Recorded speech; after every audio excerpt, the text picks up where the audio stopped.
Hey, what's going on, guys? It's Jay Will here again at Better Nerd Review. Getting ready to give you guys another figure review on the DC McFarlane Justice League 2021 Steppenwolf, the Snyder Cut edition. Man, I gotta say, he looks pretty bad. Hey, I'm not gonna lie, he is a pretty nice sized, beefy figure. I believe he's what they call the Mega Figs, and he holds his own. He holds his own. Definitely, I feel like a very far more superior design for Steppenwolf as opposed to his more kid-friendly. Oh, their light just came back on.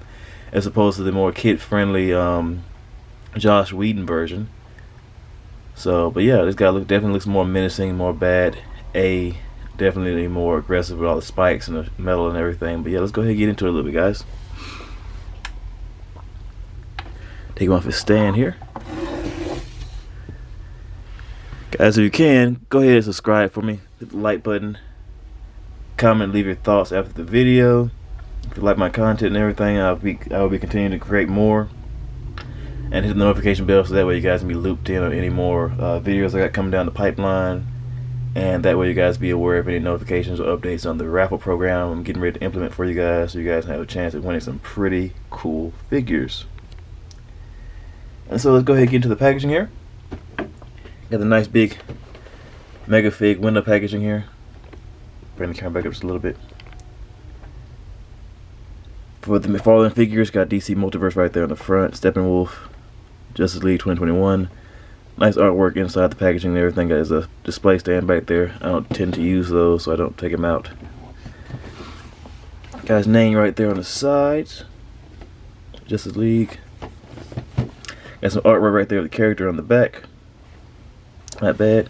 And some artwork right there of more characters, the Justice League themselves and Darkseid right there on the back. So yeah, not a whole lot else going on with the packaging, just a pretty good looking display piece.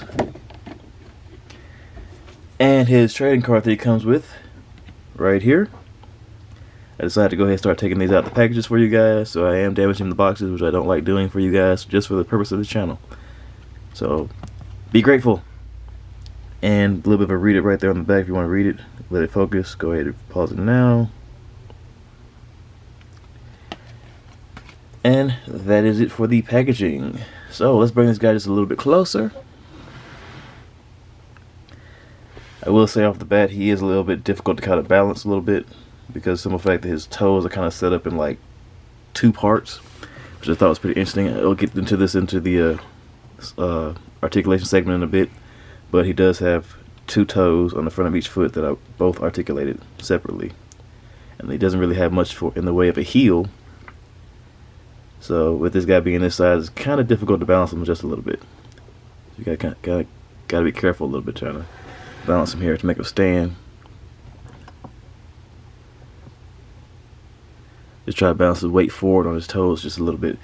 But yeah, let's go ahead and bring in a few pieces or a few characters for his comparison. Go ahead and bring in the Justice League from the movie. You got Aquaman right there. Got Cyborg. We got Wonder Woman, Princess Diana. And of course we have the black suited Superman. He's a little bit difficult to balance himself, so I gotta be a little bit careful there. And for my Flash that I chose to have for this particular Justice League set, I have the Injustice 2 Flash. It's going to be my definitive Flash in my Justice League setup because I don't want the Ezra Miller version. So yeah, not a bad look. He definitely captures the menacing Steppenwolf appearance from the movie. So not a bad looking set so far. Go ahead and bring these guys back out.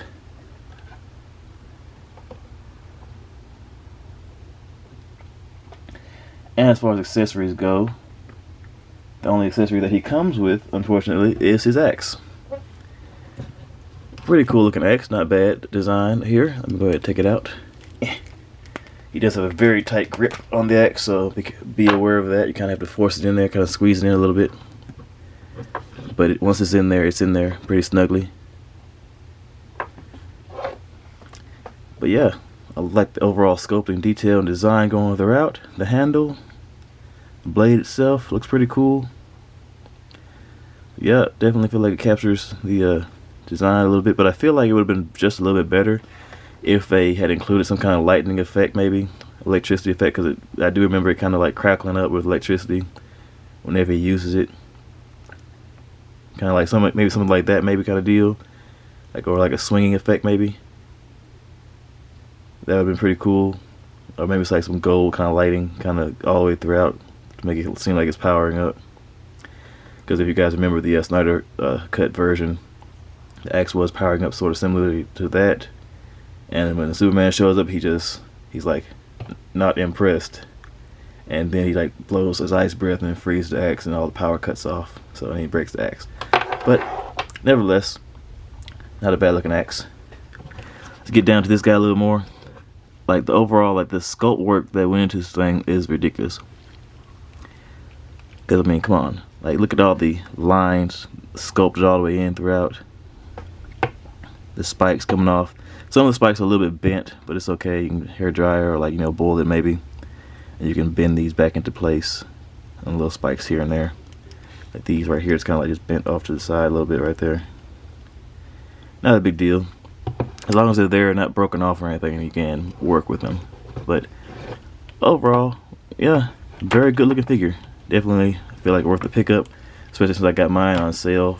These guys, mega figs, are normally worth, or they run for about maybe 40 to 50 bucks or so.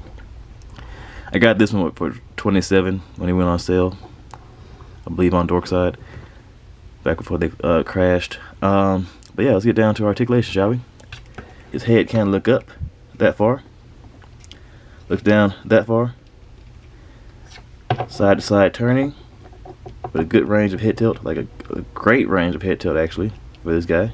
So you can definitely get some emotions displayed in there. Thanks to McFarlane's superior dumbbell joints in the neck. So that's pretty cool. Shoulders can move out to the side that far. He's a little bit tall, so let me crouch him down a little bit. He does have a little bit of a butterfly joint in there. Just to give him a bit of a wobble, not a whole lot. Ever so slight. The arms go all the way around. If you can work around this little kind of softer. Oh no, it's not very soft. Just this hard plastic right here at the top of the shoulder, but it doesn't get in the way too much. Then you get bicep swivel. You get a single jointed elbow that bends in about 90 degrees. But you gotta work for a little bit, at least on mine anyway, because of the tight joints. He gets a wrist swivel. He does not have the McFarlane ball joints. There's like one kind of like blocky piece that extends into the hand right here, but it does fold back and forward, so get a little bit of articulation there. Then you do get an upper diaphragm joint, a nice little wobble all the way around, with of course rotation. Then you get a secondary diaphragm joint in the waist cut right there, so you get doubly rotation and good range of pivot movement around. His legs stick out to the sides that far. Kicks forward about that far till the rubber piece starts to like make it kind of deviate off a little bit, kind of wise out. Kicks backward about that far. He has an upper thigh cut, sort of, kind of. Yeah, just kind of loosen up a little bit. You have a single joint knee that bends in about 90 degrees as well.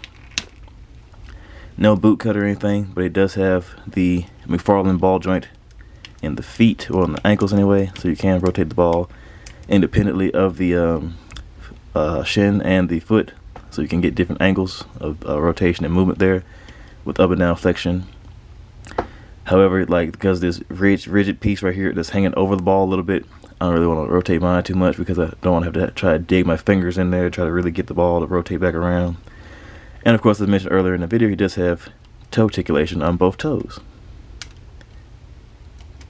So, pretty good figure, pretty good menacing figure, nice pickup. Decent range of motion for what he is, for the character that he is. And definitely